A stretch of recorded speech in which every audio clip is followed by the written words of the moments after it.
E aí, galera, retornando aqui para a nossa aula, né, do curso de provas no processo penal. Ó, falamos sobre alguma introdução, alguns conceitos, e agora vamos começar a falar sobre alguns temas mais aprofundados.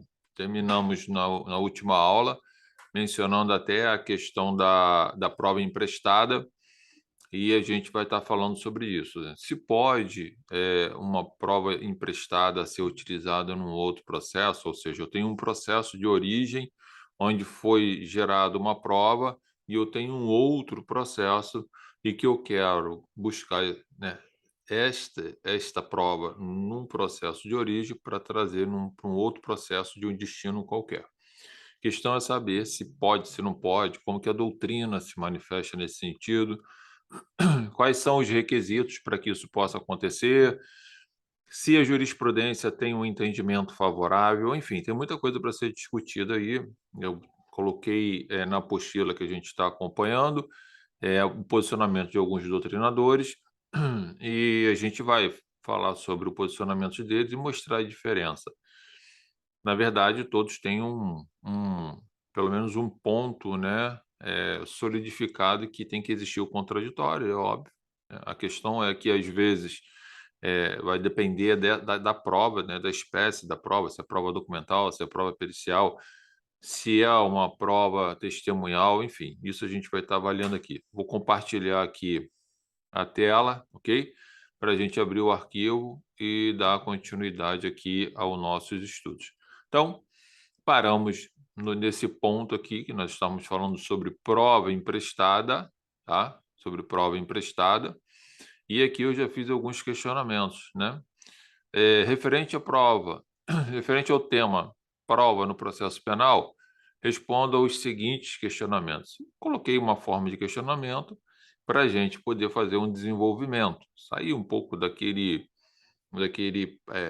padrão, né, de aula, no sentido de sair discorrendo.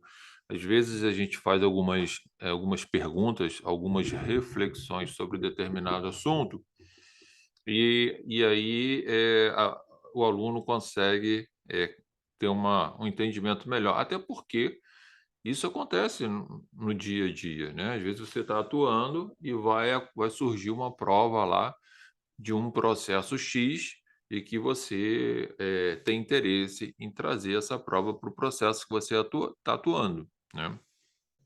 Ou se você está fazendo uma prova, o exame da ordem, enfim, tudo isso é discutido, tá?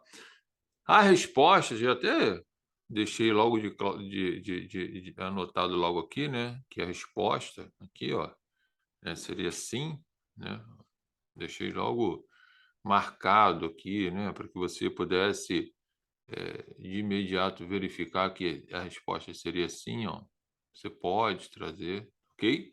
Uma prova emprestada de um processo que nós chamamos de processo de origem, de onde essa prova nasceu, para um processo de destino, para onde eu quero levar essa prova, tá? Bom, existe divergência na doutrina, tá? Parte da doutrina entende que somente é possível, né,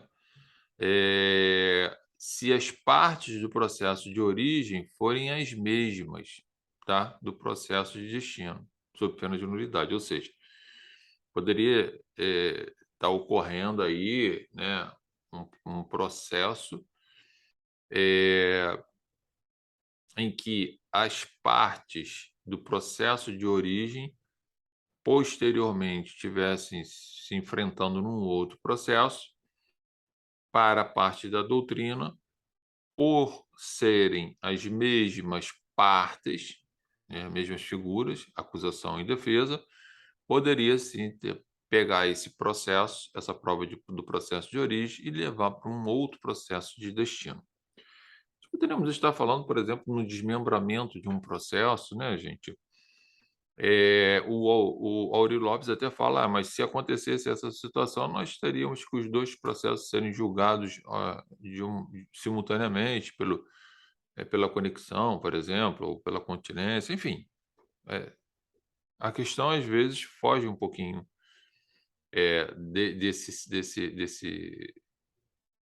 desse parâmetro, Se a gente for lembrar, por exemplo, aí, a questão, às vezes, do tribunal do júri, né, eh, pode ser que necessite seja desmembrado o processo sobre um crime X, né, e o tribunal do júri julgue somente, o crime Y. Em tese, nós teríamos uma conexão, mas a competência para julgamento poderia ser diferente. Bom, certo é que é possível, pelo menos dá para se perceber, né, que, eh, por algum motivo qualquer pode ter ocorrido um processo entre 2 partes e já ter sido definido, por exemplo, ou estar um processo está bem adiantado em relação a um outro, e durante a instrução criminal se desenvolve um processo, sem que se tenha feito o aditamento à denúncia, né. Vamos supor que tenha inaugurado um novo processo e tem algum tipo de relação da origem com o destino. Existe essa possibilidade, tá. Então parte da doutrina fala o seguinte: "Olha, vocês querem, trazer a ideia de pegar prova emprestada? Tá, então teriam que ser as mesmas partes atuando no processo de origem, atuando agora no processo de destino. Isso é um entendimento, tá, gente, doutrinário.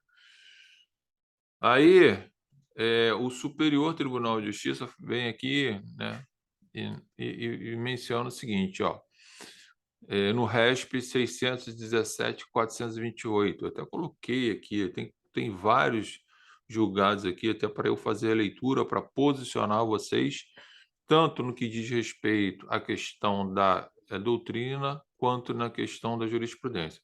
Gente, a doutrina é extremamente importante, nem sempre a doutrina está em comunhão com a jurisprudência, às vezes a doutrina está equivocada, às vezes a jurisprudência está mais correta, às vezes a jurisprudência está muito equivocada e a doutrina mais acertada, mas eu preciso apresentar para vocês o que a doutrina entende, até para ampliar aí o entendimento de vocês, de poder de argumentação, poder até para reflexão, e a própria jurisprudência para vocês estarem atualizados sobre o tema, e vai que você esteja atuando aí ou fazendo alguma prova, você esteja efetivamente atualizado para, resolver uma questão, seja prática ou seja questão de prova, ok? Então, o Superior Tribunal de Justiça apresenta o posicionamento permissivo da utilização da prova emprestada, ok? Coloquei um exemplo aí de um julgado RESP 617.428, tá? E lá tem várias, ele vem com várias fundamentações, eu coloquei o que importa para a gente, pelo menos nesse momento, depois você pode fazer a leitura do acórdão lá, sem problema nenhum, tá? Então, lá no item 7 do acórdão fala: "Não se conhece da suposta nulidade das provas emprestadas, pois os recorrentes não apontaram o dispositivo legal que teria sido violado, tampouco indicam prejuízo ou violação do contraditório". Ponto. Agora o que mais interessa para a gente. Ademais, o STJ entende ser possível a apreciação de prova emprestada, desde que garantido o contraditório, o que foi observado em caso. Haveria ofensa à legislação federal se o tribunal de origem não tivesse examinado as provas, conforme precedente do STJ. Então, o STJ tem o seguinte posicionamento: olha, você pode trazer sim uma prova emprestada de um processo X para um processo Y, ou seja, um processo de origem para um processo de destino, sem mesmo é, é, determinar que as partes sejam as mesmas, tá? Ele só quer que tenha o seguinte, que seja permitido o contraditório. Se você traz um documento de um processo X, pega esse documento como prova emprestada e joga dentro do processo Y, o juiz do processo Y deve abrir o contraditório para que a parte contrária, seja acusação ou defesa, possa se manifestar sobre esse documento, né? Aí alguns, a gente vai ver que o Auri Lopes é um, o Badaró também faz isso, menciona, fala: olha, tudo vai depender da prova. Se for uma prova documental, né, pode ser que fique mais fácil você fazer o contraditório. Mas se for uma prova testemunhal, como que você vai fazer esse contraditório? Vai ser permitido, né, a parte interessada arrolar essa testemunha que já prestou um depoimento e por isso esse depoimento está sendo levado para o outro processo, para que esse contraditório seja efetivamente realizado, porque uma coisa é eu fazer o contraditório, né, do que foi falado por aquela testemunha, que está descrito no papel, né, ali como prova emprestada, e eu ficar questionando, mas e a pergunta X? E se eu quiser fazer uma pergunta em cima de uma resposta que já consta ali, eu terei o direito de intimar aquela testemunha que até então não estava dentro do processo, para que eu possa exercer genuinamente o contraditório? São questões que, pelo menos, ainda não se enfrentou aqui, tá? Eu acho que para efetivamente ter um contraditório no caso da testemunha, porque a testemunha prestou o depoimento no processo A, terminou o depoimento dela, ela assina lá, né, a ata dela lá e vai embora. Então aquilo ali está registrado, tá? Quando uma das partes pega aquela prova emprestada e joga para dentro do processo B, a parte contrária tem que ser intimada para que ela possa fazer o contraditório, ter ciência de que tem uma prova juntada ali e que ela possa realizar o contraditório. O que que é esse contraditório? Né, apresentar argumentos, né, que lhe interessam esclarecer sobre aquela prova. Então, por exemplo, imaginemos que essa pessoa que está agora fazendo o contraditório, né, a parte, ela queira fazer um questionamento sobre uma pergunta que consta lá, mas que ela efetivamente não participou do interrogatório do depoimento na origem. Então teria que intimar essa testemunha que já apresentou informações no processo de origem para dentro desse processo de destino, né.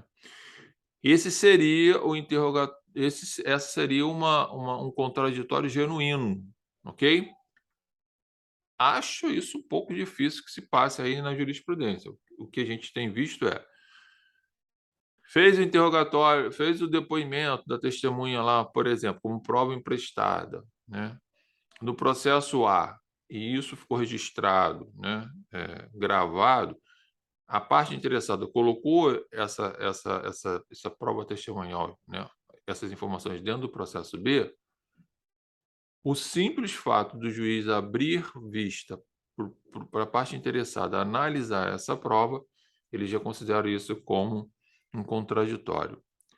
Eu acho frágil, porque o contraditório, o nome já diz, né, eu vou contradizer, se for o caso, alguma coisa que lhe está escrito, e para que eu possa contradizer, eu posso precisar de esclarecimentos para que eu possa tomar uma linha de estratégia.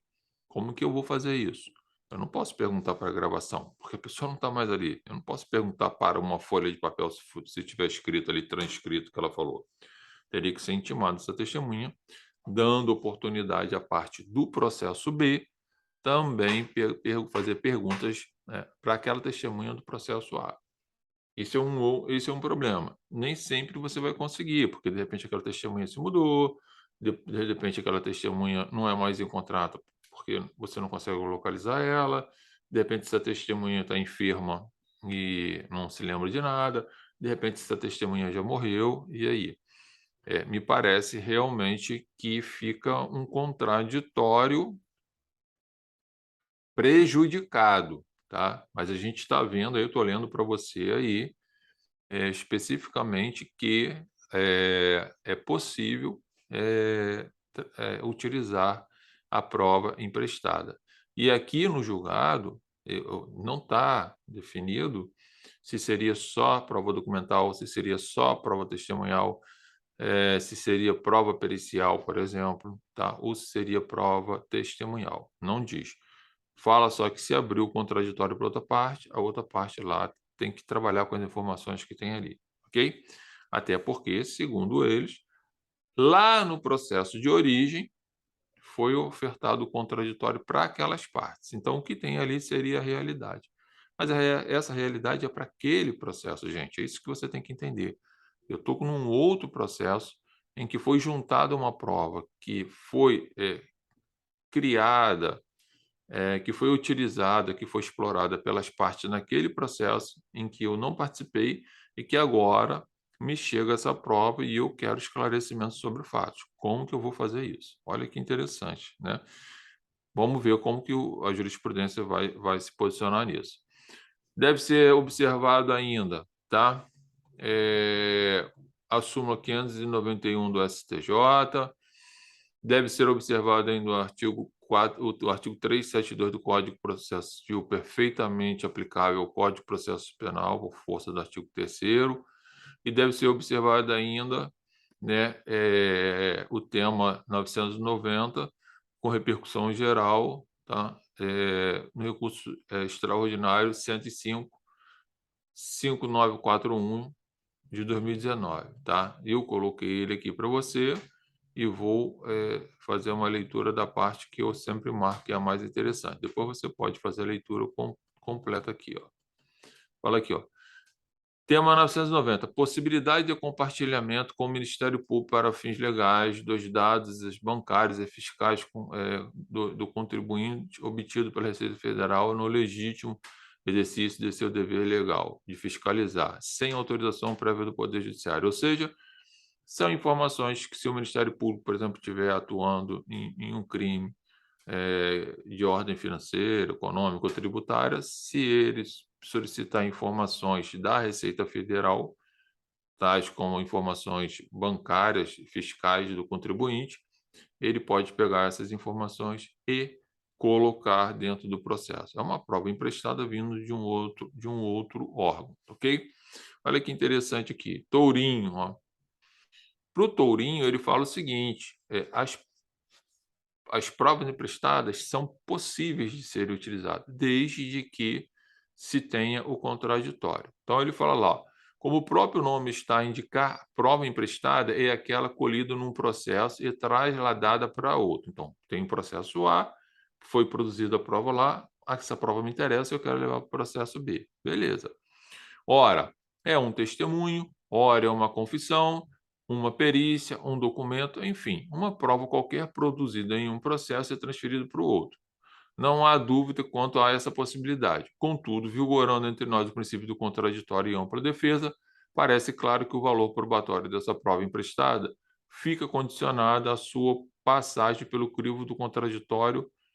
Do contraditório, ela se torna ilícita. Do contrário, ela se torna ilícita, visto que obtida com violação dos princípios constitucionais. Então, para o Tourinho, ele entende o seguinte, gente, pega essa prova emprestada, seja testemunhal, seja documental, seja pericial, lá do processo A, traz para o processo B, abre parte para outra parte ter acesso a essa prova e se manifestar em termos de contraditório, seja acusação ou defesa. Beleza, o problema todo vai estar onde, gente? Por exemplo, em prova pericial e em prova testemunhal, ok? Se eu pego uma perícia de uma prova emprestada e eu vejo que o perito, por exemplo, não agiu bem, encontro algum erro ou alguma coisa que interesse, que possa favorecer meu cliente, como que eu vou fazer? Eu vou intimar o perito e vou pedir esclarecimentos, porque ele atuou no outro processo, ele não está nesse processo. Essas são questões que terão que ser avaliadas, né? Eu até coloquei aqui, tá? Quanto aos elementos escolhidos no inquérito policial, o ilustre doutrinador afirma não ser possível, tá? Foi juntada, tendo em vista a ausência do contraditório e ampla defesa quanto ao seu colhimento. O Tourinho ele é a favor somente de provas e não de elementos de informação que são colhidos lá no inquérito, porque ela não teve o quê? Contraditório e ampla defesa, tá? O Auri Lopes fala o seguinte, ó, por prova emprestada, entende-se aquela obtida a partir de outra obrigatoriamente produzida em processo diverso. Há que se distinguir as provas testemunhais e técnicas de mera prova documental.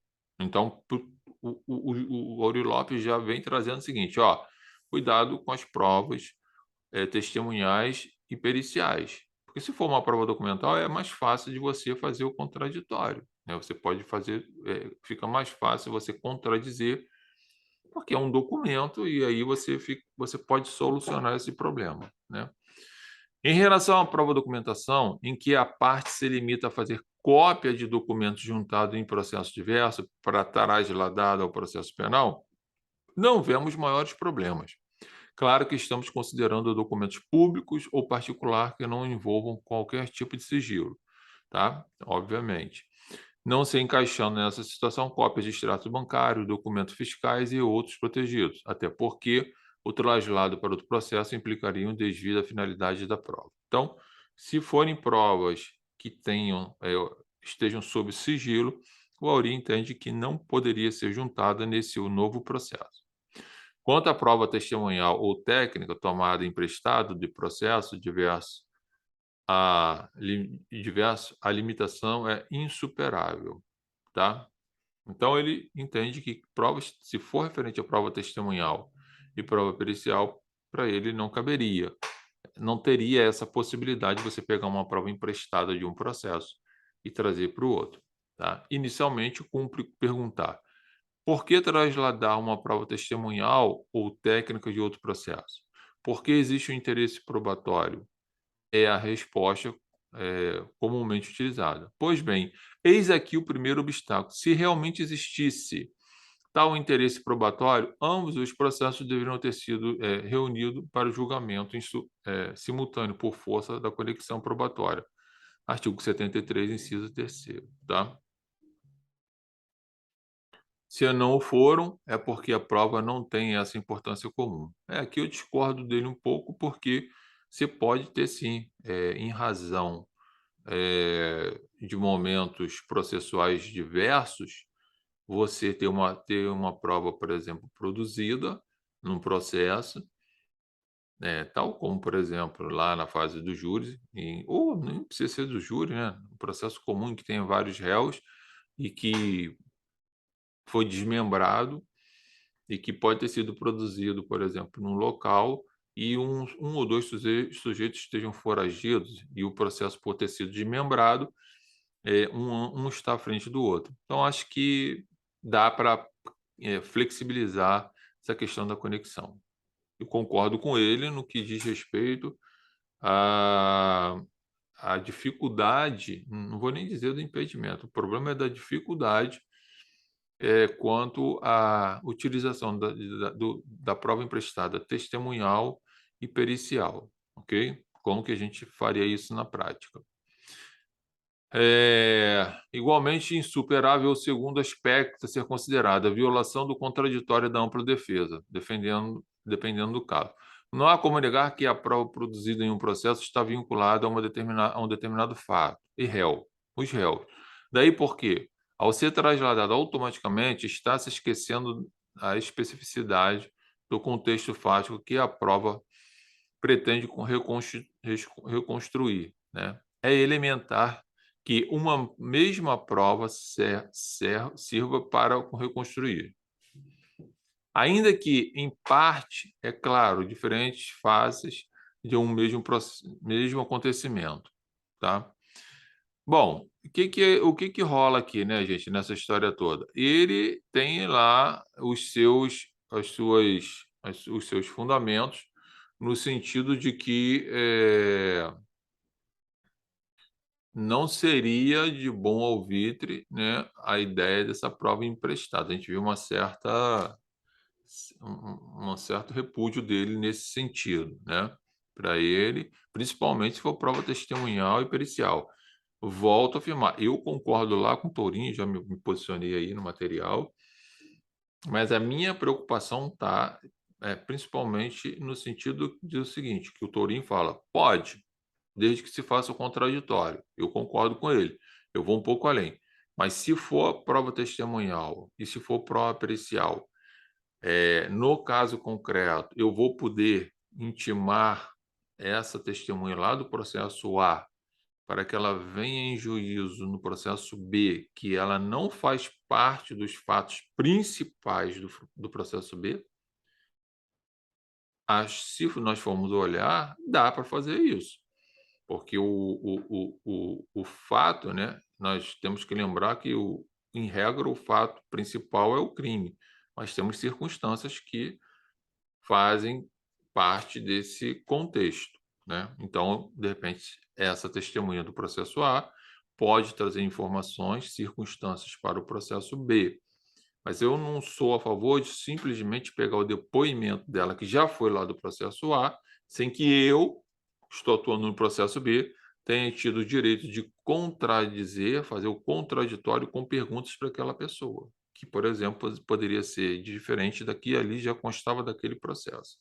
Então, eu sou a favor desde que se tenha a possibilidade de que de eu, advogado de defesa, ou eu acusando, de poder intimar essa testemunha que está lá, né, com seu depoimento, né, postado no processo B, a vir pessoalmente e que eu possa fazer as perguntas que eu achar que seja necessário. Sinceramente, acho que esse é um raciocínio ainda muito longe de se alcançar. O que eu acho e o que eu vejo é que, independente da prova, pega essa prova emprestada, joga para o processo B, abre prazo para as partes fazerem um contraditório, respeitado todo o devido processo legal, segue o barco. Acho que não é por aí. Fica essa ideia, tá? O Badaró fala o seguinte: prova emprestada é a prova produzida em um determinado processo e que depois é trasladada na forma documental. Então, pegou lá o depoimento da pessoa, transformou aquilo num documento. Se for numa situação hoje, né, gravado, você tem acesso ao vídeo com o depoimento dela, né? Vai mudar do documento para a parte do vídeo para outro processo. No segundo processo, em que se junta a prova emprestada, embora trasladada na forma documental, ela terá o valor probante originário, ou seja, daquele do processo A, por exemplo, de prova testemunhal. Para que a prova originária de um processo possa ser validamente trasladada para outro, é necessário que, primeiro, a prova do primeiro processo tenha sido, deixa eu baixar aqui, tenha sido produzido perante o juiz natural. Então, tem que a prova lá do processo originário tem que ser dentro de um juiz natural, não pode ser inquérito. 2. A prova produzida no primeiro processo tem possibilitado o exercício do contraditório perante a parte do segundo processo. Então, tem que dar a parte interessada no segundo processo faça o contraditório. 3. Que o objeto da prova seja o mesmo nos dois processos. 4, que o âmbito de cognição do primeiro processo seja o mesmo do segundo. Tá? Em suma, para que a prova emprestada possa ser admitida, é necessário que, no processo originário, ela tenha sido produzida perante uma autoridade investida de função jurisdicional, em contraditório de partes, ou ao menos dele, tendo participado o sujeito contra quem se pretende fazer valer a prova no processo ao qual será trasladado. Além disso, é necessário que o processo originário e o processo derivado tenham o mesmo nível de cognição e de possibilidade de exercício do contraditório, e vertam sobre o mesmo tema probando. Por fim, é de se exigir que no processo originário a prova tenha sido lícita e legitimamente produzida, e que o ato de documentação em que se registrou a tal prova seja integralmente transportado para o processo derivado. Ou seja, gente, vejam como a doutrina ela vem com uma série de divergências, posicionamentos, mas eu acabei de ler lá em cima para vocês que o STJ, a nossa jurisprudência, tem um entendimento que é possível, sim, pegar uma prova emprestada em um processo A e levar para um processo B, ok? Desde que se permita o contraditório. Ponto. A questão toda é que eu estou falando para vocês.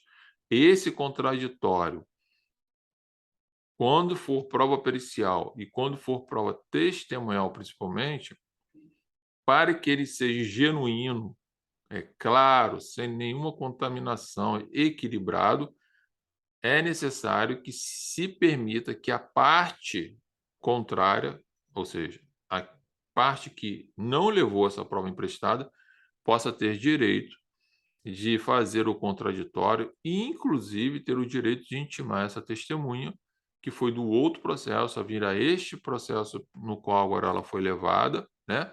E aí poder ser arguída pela parte. Isso, para mim, é contraditório. Fora isso, eu acho que é um contraditório capenga, um contraditório contaminado, limitado e simplesmente um contraditório formal e não material, tá? Vamos ver o que que o Nutt, né, fala aqui para gente, tá? O Guilherme de Souza Nutt, tá bom? Bom, Nutt fala o seguinte: é aquela produzida em outro processo e através da reprodução documental juntada no processo criminal pendente de decisão. O juiz pode levá-la em consideração, embora deva ter especial cautela para verificar como foi formado no outro feito, de onde foi importada, para saber se houve o indispensável e o devido processo legal. Essa verificação inclui naturalmente o direito indeclinável ao contraditório, razão pela qual abrange o fato de ser constatado se as mesmas partes estavam envolvidas no processo, onde a prova foi efetivamente produzida. Exemplo: o depoimento de uma testemunha pode ser extraído de um feito e juntado em outro, mas se torna indispensável saber se tratavam das mesmas partes envolvidas, pois, do contrário, deve a testemunha ser novamente inquirida. Foi o que eu falei para vocês, permitindo-se que a parte ausente promova as suas reperguntas. É óbvio, né, gente? Então, o NUT, ele chega aqui num local bem próximo do que a gente está falando aqui, tá? Anterior. Eu até coloquei, ó, tema divergente, porém a doutrina apresenta algumas variações, respeitando as opiniões filímia do professor Tourin, inclusive adotada pela nossa jurisprudência. Eu me filio com a posição do Tourin, ou seja, pode trazer a prova emprestada, beleza, pura, tranquilo, abre-se o contraditório. Porém, se for prova testemunhal, se for prova pericial, que permita que a parte contrária que recebeu essa prova emprestada dentro do processo possa sim intimar essa testemunha ou o perito e fazer questionamentos para que a gente tenha um contraditório real, material, efetivo e não meramente formal, ok? Mas a jurisprudência tem o entendimento de que basta que abra o contraditório no processo de destino para que esteja tudo validado. Ainda não vi, eu confesso que eu pesquisei sobre o tema, mas não vi sobre essa ideia, se houve já algum requerimento. Eu, por exemplo, se eu estiver atuando num caso concreto, chegar uma prova emprestada, obviamente eu vou fazer esse questionamento. Em times requerem intimação da, por exemplo, imaginemos que seja uma prova emprestada testemunhal. Processo, o MP vem, traz o depoimento dessa testemunha e joga no processo B, no processo que eu estou atuando, né? E eu faço a leitura daquele depoimento. Verifico algumas coisas que não são favoráveis ao meu cliente. Eu não participei do depoimento no que diz respeito da testemunha do processo A, que agora está com o testemunho dela aqui trasladado para o processo B. E eu quero fazer perguntas, né? Para tentar solucionar problemas para o meu cliente. O que eu faço? Vou requerer a intimação dessa testemunha, tendo em vista que essa testemunha apresenta informações através do depoimento que foi trazido para esse processo, porém sem a minha presença, a presença do processo do advogado, né, do processo B, para que possa fazer as perguntas e efetivamente materializar o contraditório, ampla defesa e devido processo legal. Esse seria meu argumento. Ah, Zé Carlos, se o juiz indeferir, vou recorrer até as últimas instâncias. E aí vamos ver o que os tribunais iriam falar. Ok? Então, para pacificar a sua ideia aí, é possível sim, ok? Mas com todas essas variações que eu falei para vocês, depois vocês vão relendo aí, leiam os julgados, mas saibam que a jurisprudência é no sentido de sim. O grande questionamento que eu faço é quanto à prova testemunhal e pericial, se vai permitir a parte do processo B fazer inquirição, por exemplo, a testemunha que foi lá do processo A e que não está rolada no processo B. Imagina que, por exemplo, nós já estamos numa fase adiantada. Eu vou poder retroceder? Gente, é óbvio que sim, né? Pelo menos esse é o meu entendimento. Uma terminologia muito utilizada, tá? Até coloquei aqui porque eu estava lendo sobre isso, é uma terminologia chamada prova diabólica. Às vezes você está lendo lá um julgado, né? E aí aparece lá, trata-se de prova diabólica. O que que seria uma prova diabólica? É uma prova de difícil possibilidade de provar, impossível de provar. Nós temos aqui um julgado da STJ muito interessante que eu vou mostrar e você vai pegar essa ideia com maior tranquilidade, tá? Coloquei ele aqui e até salvei aqui, tá? Ou seja, aqui nesse julgado aqui do STJ, você pode ler, gente, sem nenhum problema, foi um recurso, né, especial 1794907, tá ok? Que fala, ó, recurso especial, furto, violação do artigo 563, 564, 565, 571, todos os Código de Processo Penal, em razão de nulidade absoluta, está reconhecida pela cor de origem, porque ocorreu uma audiência para a inscrição das testemunhas e o réu não estava presente. Apesar do réu estar preso, o réu não estava presente, tá? E ainda tinha um defensor dativo, tá ok? Que sequer teve contato prévio com o acusado. E por que isso aconteceu? Aconteceu porque o Estado, né, não levou o réu, que estava custodiado, para a audiência, tá ok? E aí, para o juiz lá, que fez a audiência, falou: não tem problema nenhum, não. O Estado não trouxe ele porque o Estado esqueceu, a viatura estava quebrada, o Estado estava superlotado de trabalho, não tinha mão de obra. Enfim, não aconteceu qualquer coisa. O juiz falou: não tem problema nenhum, não, pô. As testemunhas estão aí, então vamos ouvi-las, né? O advogado também, de repente, nesse caso, não estava presente por algum motivo qualquer. Faz o seguinte, coloca aí um advogado ativo. Veio alguém no corredor aí, pegou alguém lá e botou sentado aí, o cara nem sabia do que estava acontecendo. Final da história, obviamente, né, o réu é prejudicado, porque o réu não estava presente na audiência. Gente, o réu tem direito de não comparecer à audiência? Tem. Se ele tem direito ao silêncio, de forma, né, e consequentemente, ele tem o direito até de não comparecer, mas ele tem o direito de estar presente e o Estado tem o dever, ao mínimo, de intimá-lo para comparecer, tá? E se intima e não leva ele que não poderia sair da cadeia, né, pegar um Uber, um ônibus, um trem, um avião e ir para a audiência, né, porque tá custodiado. E aí para o Ministério Público falou que não, tá tudo tranquilo, você não tem nenhuma nulidade não, isso não gera prejuízo não, pô. O réu não está presente, qual o problema disso? Depois, a defesa lê lá para ele. Pô, mas não funciona assim, né, gente? As coisas não funcionam assim. Se a ideia do devido processo legal, a presença do réu é importante para que ele possa acompanhar dentro do princípio da ampla defesa, que é constituído da autodefesa, da defesa técnica.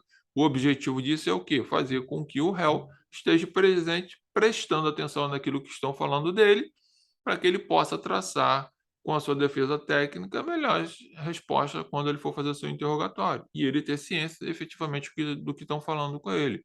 E, às vezes, o advogado está do lado do réu ali e fala assim: esse cara falou, isso aqui, falou uma coisa aqui que você não me falou, isso é verdade, isso é mentira, isso aconteceu assim mesmo, como é que é? Então, veja que a presença do réu é importante.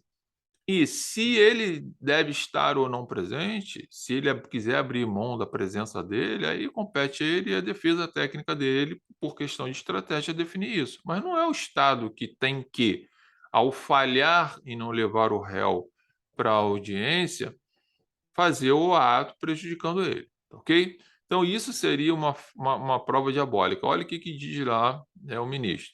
É evidente que o prejuízo do réu é evidente o prejuízo do réu, que, por falha no Estado, tem cesseado seu direito de comparecer ao depoimento das testemunhas arrolado pelo órgão acusador, ocasião onde foi representado por um advogado ativo com quem nunca tivera contato. O réu nunca teve contato com o advogado não sabia de nada. Aí coloca ele lá, o ministro. Exigir que a defesa indique desde já os detalhes de um prejuízo é exigir a chamada prova diabólica, tendo em vista que não há como a parte provar que o processo seguiria caso estivesse presente na audiência, né? Então, gente, o que ele está querendo dizer aqui? Olha só, o que aconteceu? Quando o réu foi intimado, né, e o órgão competente foi intimado para levar o réu para a audiência e não leva, o Ministério Público falou: não, está tudo certo, tá tranquilo, o testemunha está aí, pega um advogado ativo, bota ele sentado aí, vamos fazer as perguntas, beleza. Provavelmente o advogado ativo, como está aqui, nunca conversou com o réu, nem sabia do que aconteceu, provavelmente nem fez pergunta. Aí, a defesa do réu deve ter reclamado, provavelmente, como a gente vê aqui, né, com recurso, e falou o seguinte: ó, esse processo é nulo, esse ato é nulo, porque o réu não estava presente no depoimento das testemunhas de acusação, ok? Aí o Ministério Público falou o seguinte: não, mas só se deve reconhecer a nulidade se você provar o prejuízo do seu réu. E aí vem o ministro e fala, né? Gente, exigir que a defesa indique desde já os detalhes de um prejuízo é exigir a chamada prova diabólica, ou seja, é exigir que ele prove aquilo que não tem como provar, porque não cabe à defesa provar o prejuízo que o Estado, pela sua mazela, falha, né, na sua prestação jurisdicional, gerou para o réu. Então, estavam tentando transferir, né, uma responsabilidade para se respeitar o processo penal, que é do órgão acusador e do Poder Judiciário, para o réu. E aí o STJ, mais uma vez, socorreu aí a sociedade e reconheceu aí a nulidade aí desse ato, ok?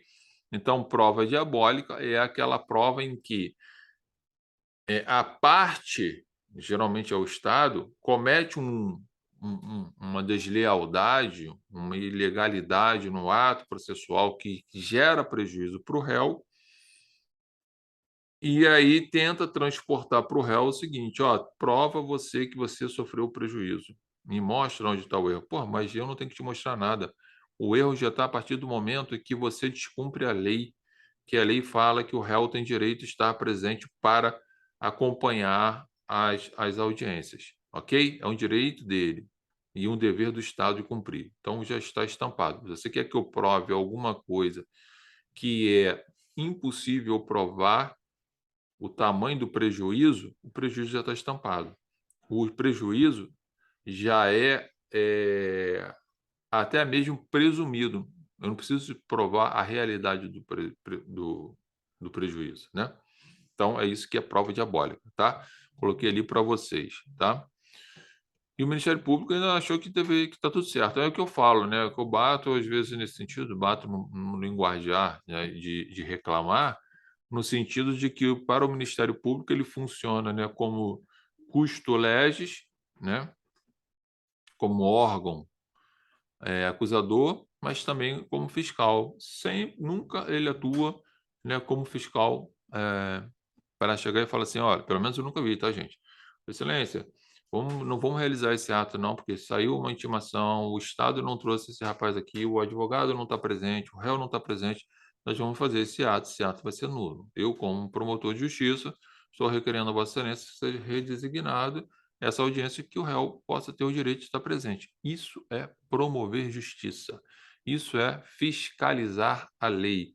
Isso é ser justo, processualmente falando. Eu, provavelmente, devo estar sonhando muito para que isso acontecesse, mas não vou deixar jamais de me manifestar, como me manifesto em audiência, como me manifesto em palestra, em sala de aula, aqui, que, infelizmente, nós não temos isso. Deveríamos ter, né? A lealdade, o princípio da lealdade processual, ele deveria ser extremamente respeitado, ok? Belezinha, então, prova emprestado, é óbvio que é possível, tá ok?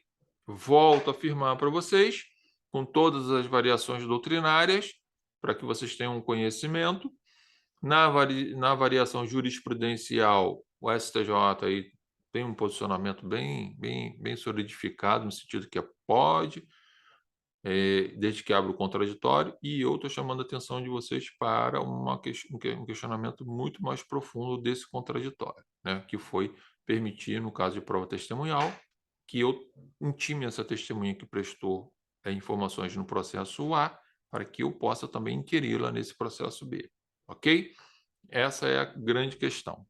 E fica aí essa dica aí para vocês, para conhecimento, para argumentos e para atuação de vocês aí, tá? Bom, mudando aqui um pouco de assunto, o tema prova, gente, vai ser um estudo, como eu falei para vocês, bem diferenciado, bem calmo, bem tranquilo, porque efetivamente é longo, né? Nós ainda temos muitas coisas para ser falada aqui. E eu volto a afirmar para vocês, fiz esse trabalho, né, com a ideia de apresentar a questão da doutrina, a questão da jurisprudência e, portanto, a gente está lendo sim a jurisprudência, está lendo os artigos aqui em vermelho, como eu coloquei para vocês, para chamar a atenção de vocês. Por que eu já coloquei o artigo aqui? Para não ter que ficar pegando o código, abrindo, né? Enfim, às vezes você tira um pouco a sua atenção, até mesmo quando você estiver estudando o material, tá? Facilita a sua vida. Vamos lá agora dar uma avançada aqui. Sistema de avaliação de prova, ok? Bom, a questão toda dentro do nosso sistema, quando existe o processo e as provas são produzidas, nós, né, o magistrado, ele precisa, né, de algum sistema para que ele possa decidir se vai absolver ou se ele vai condenar o réu. Ou seja, esse sistema de valoração da prova que nós vamos estudar, tá? Aí a gente pergunta, existe prova tarifada? Né, a gente já vai ver o que é prova tarifada. É uma que teria que ter um peso maior do que a outra? Não, né? Posso falar logo para vocês, nenhuma prova no processo penal ela é absoluta. Toda prova ela é relativa, ou seja, ela pode ser questionada, ela pode conter erros, equívocos, ela pode e deve ser confrontada com as outras provas, para que, dentro desse sistema de valoração do magistrado, ele decida pela absolvição ou pela condenação. Até mesmo os jurados, eles têm esse sistema, ainda que intimamente, mas eles atuam com isso. Talvez não com a técnica que a gente está estudando aqui. Mas vejam que não existe uma prova absoluta, né? A gente vê aí alguns apresentadores de televisão aí, programa de televisão, que parece que são doutrinadores, que costumam falar o seguinte: olha, mas a prova pericial é a prova inquestionável, é a rainha das provas. Se a perícia falou que é aquilo, ponto e acabou. Aquilo é a base para definir. Mentira, mentira, tá? Mentirosos. Não conhecem nada de processo penal. Deveriam pelo menos estudar um pouco. A prova pericial, ela pode ela é considerada relativa, mesmo sendo uma prova pericial realizada por profissionais habilitados. Até porque, pensar o contrário, eu estaria falando para você que um especialista, ele é infalível. Então, consequentemente, o ser humano que faz essa prova é infalível, quando na realidade se confronta o princípio da falibilidade humana, por isso que existe recurso.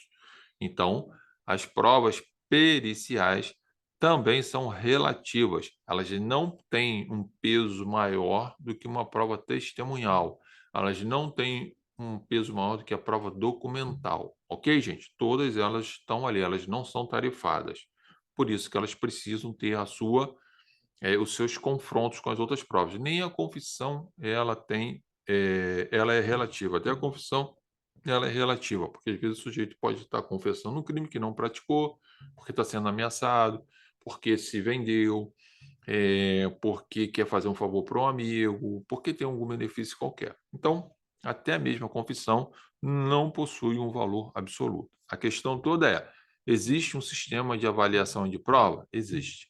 e qual é o adotado pelo nosso direito, ok? Então, vamos lá. Sistema da íntima convicção ou certeza moral do juiz. Resquício desse sistema em nosso ordenamento jurídico é o artigo 5º, inciso 38, a linha A da Constituição Federal, referente ao sigilo das votações pelo Conselho de Sentença do Tribunal do Júri, né? Então, lá a gente sabe que no procedimento do Tribunal do Júri, quando vai acontecer lá, né, o julgamento, né, do conselho referente ao sujeito, lá, aos quesitos, aquilo ali é sigiloso, né? A gente tem aqui no artigo 5º, ó, todos são iguais à lei, todos são iguais perante a lei, sem distinção de qualquer natureza, garantindo seus brasileiros e aos estrangeiros residentes no país a inviolabilidade do direito à vida, à liberdade, à igualdade, à segurança e à propriedade nos termos seguintes. Inciso 38, é reconhecida a instituição do júri com a organização que a lei lhe der, lhe assegurar. Que lei é essa? O Código de Processo Penal. B, a linha B do inciso 38 do artigo 5º da Constituição Federal, o sigilo das votações. Ou seja, o sistema da íntima convicção dos jurados, ela é aplicado o sistema da íntima convicção, ok? Então, eles não precisam fundamentar porque está condenando, porque está absolvendo, eles têm uma convicção pessoal, íntima, que não precisam explanar, né, para a gente, tá bom?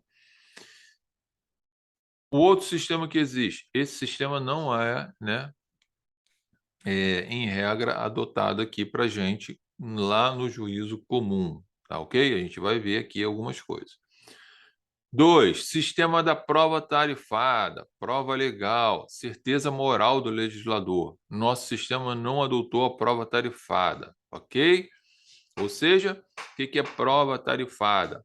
Exemplo, o juiz teria lá, teria prova testemunhal, prova documental, prova pericial, né? Exemplo dessas 3 provas. Aí teria que ter uma lei falando lá, olha, a prova pericial de 0 a 10 vale 9, porque o cara é um especialista, o cara é bom, o cara é sério, o cara é honesto, peso dessa prova é 9. A prova documental, gente, é uma prova que tem 7. A prova testemunhal é 5. Então, nós teríamos que fazer um somatório disso tudo aqui, tirar uma aritmética, por exemplo, e iria absolver ou condenar o cara. Então, prova tarifada é eu colocar uma tarifa, um peso sobre ela e eu valorar em cima desse peso. Nosso sistema não adotou, tá? O artigo 158, deixa eu abrir ele aqui, ó, fala assim, ó, quando a infração deixar vestígios, será indispensável o exame de corpo de delito, direto ou indireto, não podendo supri-lo a confissão do acusado, ok?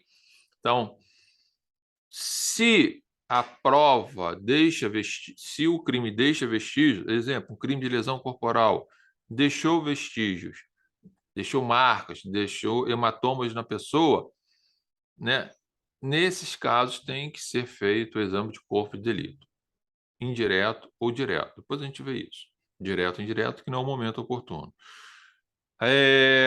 Não podendo supri-lo a confissão do acusado. Então, por exemplo, vamos supor que não faça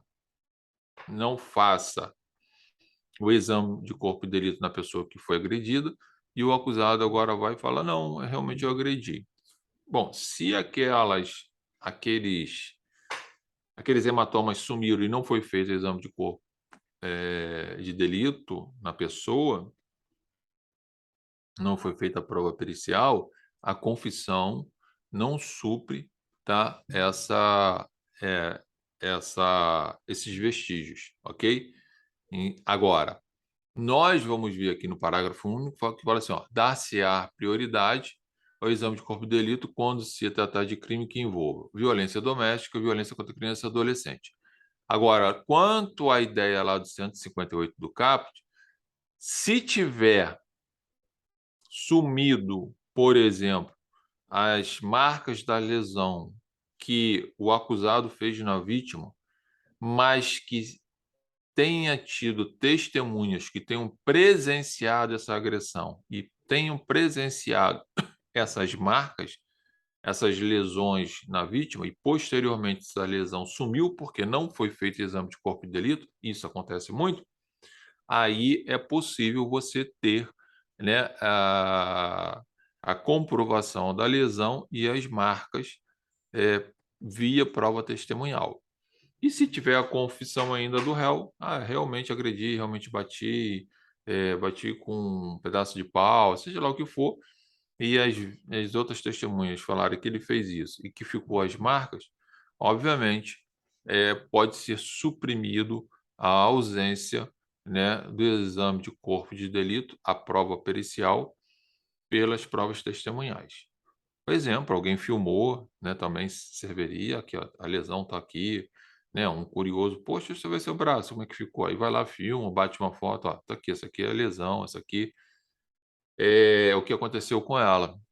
Por que que não foi feito exame de corpo de delito? Não sei, uma vez que não tinha perito, na localidade não tinha, não se deu importância, enfim, isso tem uma série de condições que às vezes não se faz o exame de corpo de delito, ok?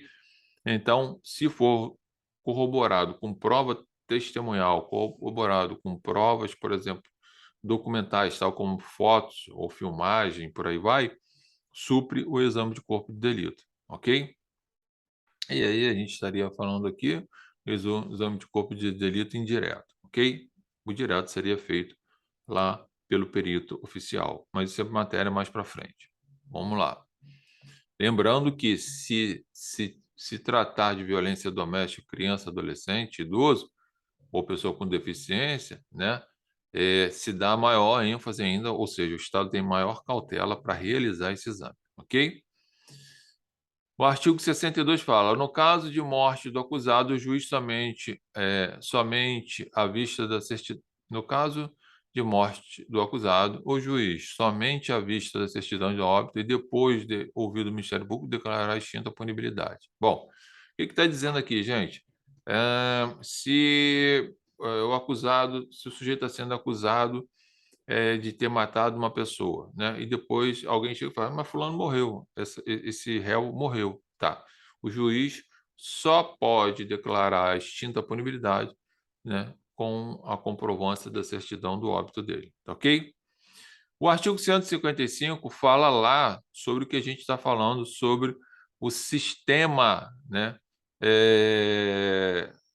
de valoração da prova. Então, olha o que diz o artigo 155. O juiz formará sua convicção pela livre apreciação de prova produzida em contraditório judicial, não podendo fundamentar sua decisão exclusivamente nos elementos informativos colhidos na investigação, ressalvadas as provas cautelares, não repetíveis e antecipadas. Beleza. Então, o 155 fala que o juiz formará sua convicção pela livre apreciação das provas produzidas em juízo, através do contraditório, ok?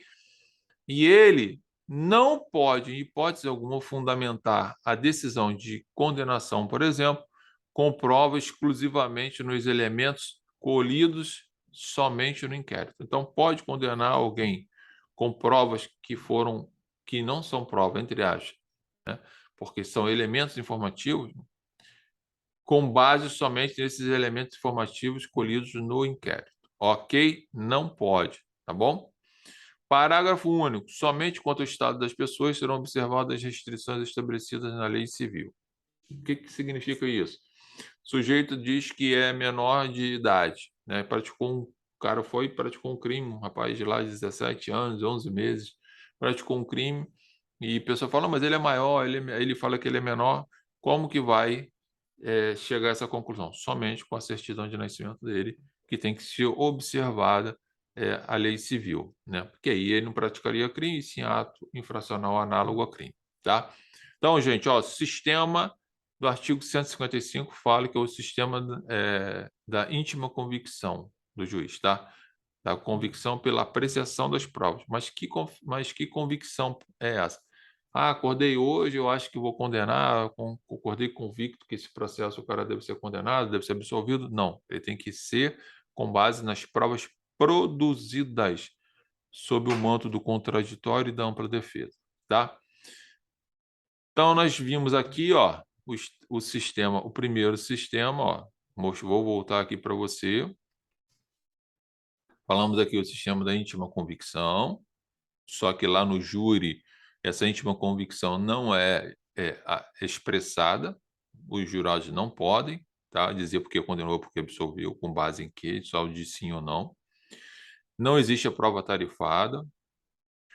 Nós temos aqui o artigo 155 que dá uma demonstração para a gente, e vem lá a nossa terceira teoria, que fala assim, ó, convencimento motivado, persuasão racional, teoria adotada pelo nosso ordenamento jurídico, que é o 155. Fala assim, ó, o juiz formará sua convicção pela livre apreciação da prova produzida em um contraditório judicial. Gente, o que está acontecendo aqui? É uma convicção, livre convicção, porém, né, através da apreciação, ou seja, pela valorização das provas que foram produzidas perante o contraditório judicial, perante ele, e ele olhando aquele conjunto probatório, analisando a perícia, analisando as testemunhas de acusação, analisando as testemunhas de defesa, analisando os documentos, analisando as filmagens, ele, pelo seu livre convencimento, né, motivado, e aí ele tem que motivar, tem que expressar, tem que escrever, fundamentar por que ele está absolvendo, por que ele está condenando, baseado em quê, para que isso possa ter validade. Então, o sistema adotado pelo nosso ordenamento jurídico é o sistema do livre convencimento motivado, que é o artigo 155 do Código de Processo Penal. Muitos doutrinadores questionam, discutem, falando sobre esse sistema, mas é o que nós temos aí. E aí, quando ele fala aqui, ó, o juiz formará sua convicção pela livre apreciação da prova produzida em contraditório judicial, não podendo fundamentar sua decisão exclusivamente nos elementos informativos. Então, veja que ele fala, ó, pela livre convicção, né? Bom, quando ele fala em livre convicção, né? Ele tem que, se ele está falando que ele está convicto, é porque ele foi convencido. Se ele foi convencido, ele tem que dizer o porquê.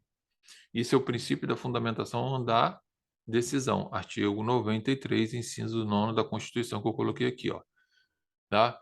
Todos os julgamentos dos órgãos do Poder Judiciário serão públicos e fundamentadas todas as decisões. Gente, se ele está decidindo em absolver, decidindo em condenar, ele tem que motivar, ele tem que explicar, ele tem que dizer por quê, ok? Isso aqui foi o sistema adotado pelo nosso ordenamento jurídico, que está lá no artigo 155 do Código de Processo Penal, tá?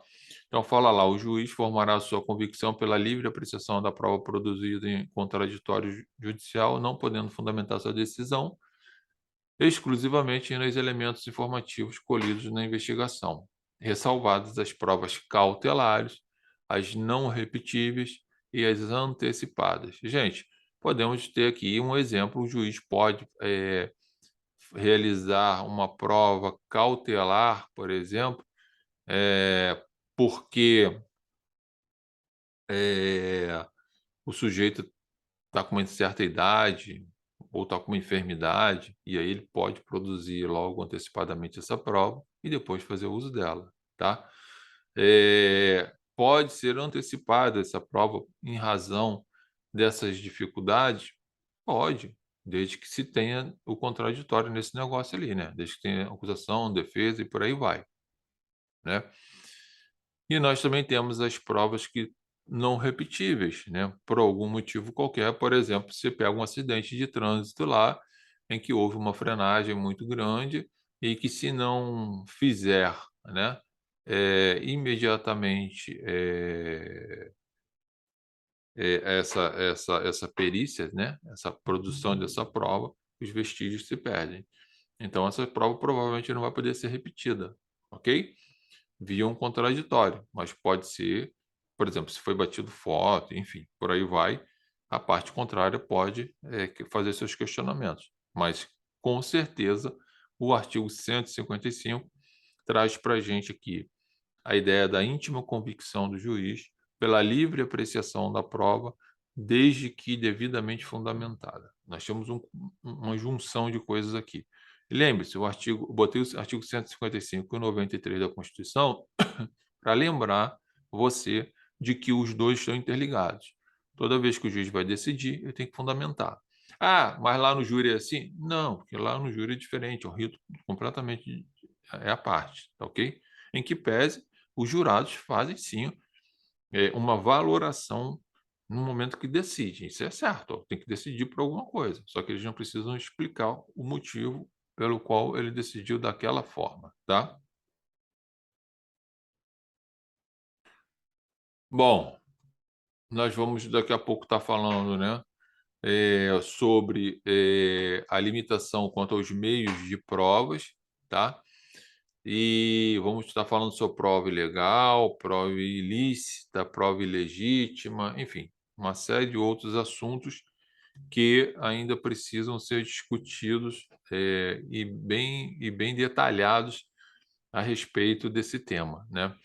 A gente vai estar discutindo sobre a prova ilícita, a prova ilegítima e a prova ilegal. Se existe diferença, se não existe, se são espécies, são gêneros, se existe alguma flexibilização para se aceitar uma prova ilícita, se existe, quando é, enfim, tem muita coisa boa para ser falada ainda nesse tema aí. Logo a gente está retornando para a próxima aula aí. Grande abraço para vocês.